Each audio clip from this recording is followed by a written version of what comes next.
चलिए आज हम कुछ इंपॉर्टेंट टॉपिक पर बात करेंगे और वो टॉपिक आज का है रेवेन्यू सिस्टम, जहां से एक क्वेश्चन आपको हर एग्जाम में मिलेंगे और आप जरूर करके आइएगा, क्योंकि कोशिश करेंगे पूरा डिटेल में बताने का। तो सबसे पहले जो रेवेन्यू सिस्टम यानी राजस्व नीति का पहला जो मैंने प्रथा लिया है वो है इजारेदारी प्रथा, जिनको शुरू किया था आपका वॉरेन हेस्टिंग्स ने 1772 में।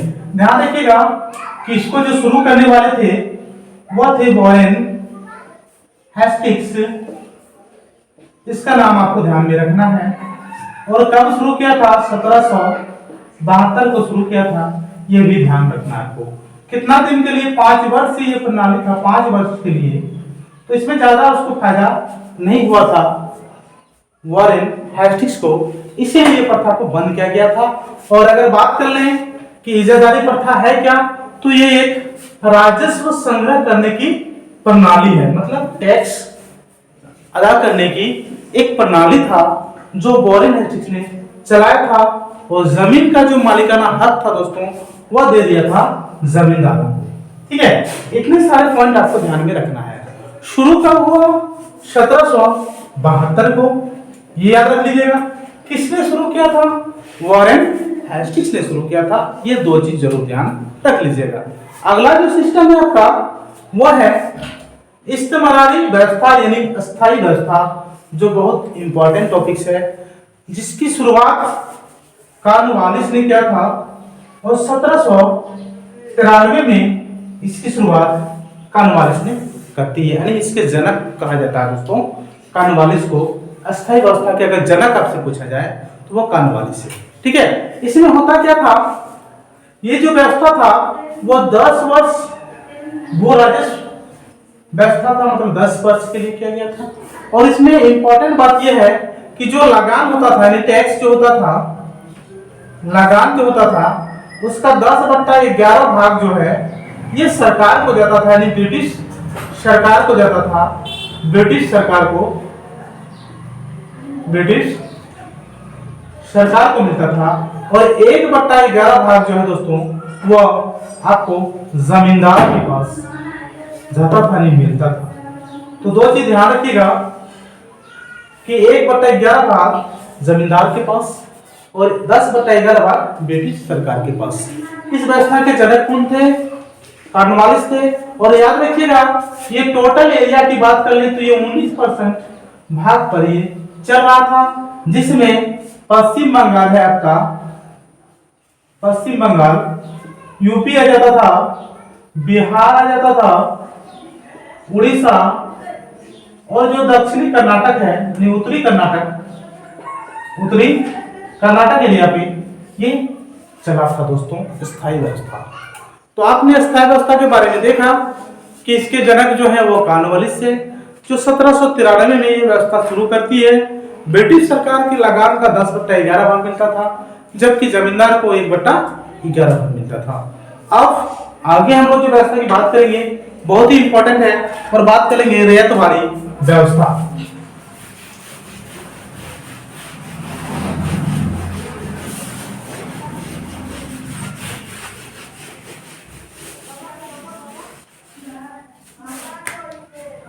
अगला जो व्यवस्था में बात करेंगे 3 नंबर रेवेन्यू सिस्टम, रैयतवाड़ी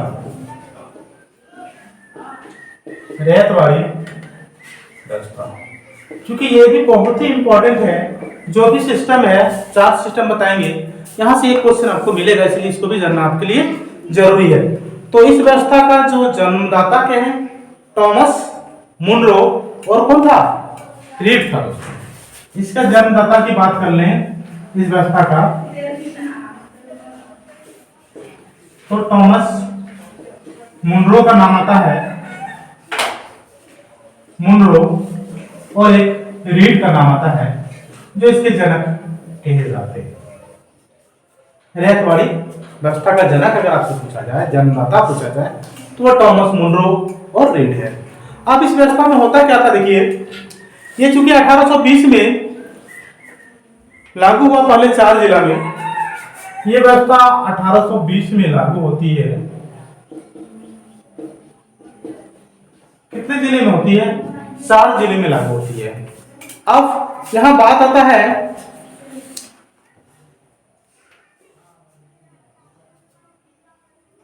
कि जो इसमें दर था जो टैक्स का वो 1/3 फिक्स किया गया था। रेट जो था लगान का वो क्या फिक्स किया गया था? 1/3। ठीक है। तो आपने देखा कि रैयतवाड़ी व्यवस्था जो है इसका जन्मदाता थॉमस मुनरो और रीड था, जो 1820 में पहली बार रीड ने इसे लागू किया था। सबसे पहली बार अगर बात कर लें तो जो रीड थे उन्होंने 1820 में पहली बार लागू किया, और इसमें किसान जो है लगान नहीं देता अगर किसी कारणवश तो उसे जमीन से वंचित कर देता था। यानी जमीन से उसको वंचित कर देना मतलब जमीन उसके पास नहीं रहता था, किसान से ले लिया जाता था।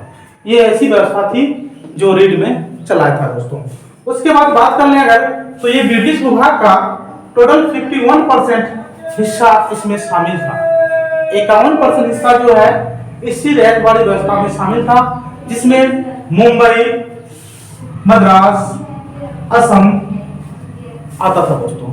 उसी तरह अगर बात कर ले एक नई व्यवस्था जो थी महारवाड़ी व्यवस्था, उनके जनक जो थे मैकेंजी थे, जिन्होंने 1833 में से शुरू किया। और अगर बात कर ले तो इसमें गांव का जो मुखिया होता था उसे लगान वसूलने के लिए उससे समझौता हो गया था कि आप गांव के मुखिया हैं तो आप ही टैक्स सब लोगों से लीजिए और हमें दीजिए। इसमें जो भारत का था वह 30% भाग शामिल था, यानी 30% हिस्सा जो है भारत का था। और इसमें टैक्स का जो रेट था वो था 60% टैक्स का रेट था दोस्तों। 60% मतलब मुखिया अगर 100 टका लाता है तो 60 टका वो रख लेगा टैक्स के रूप में, 40 टका आपको मिलेगा। ये थी आपका रेवेन्यू सिस्टम, जहां से आपको एक क्वेश्चन मिलेगा हर एग्जाम में। जरूर बढ़िया से देख लीजिएगा और एक बार कॉपी में जरूर लिख लीजिएगा। तब तक के लिए मिलते हैं अगला वीडियो में। और क्या।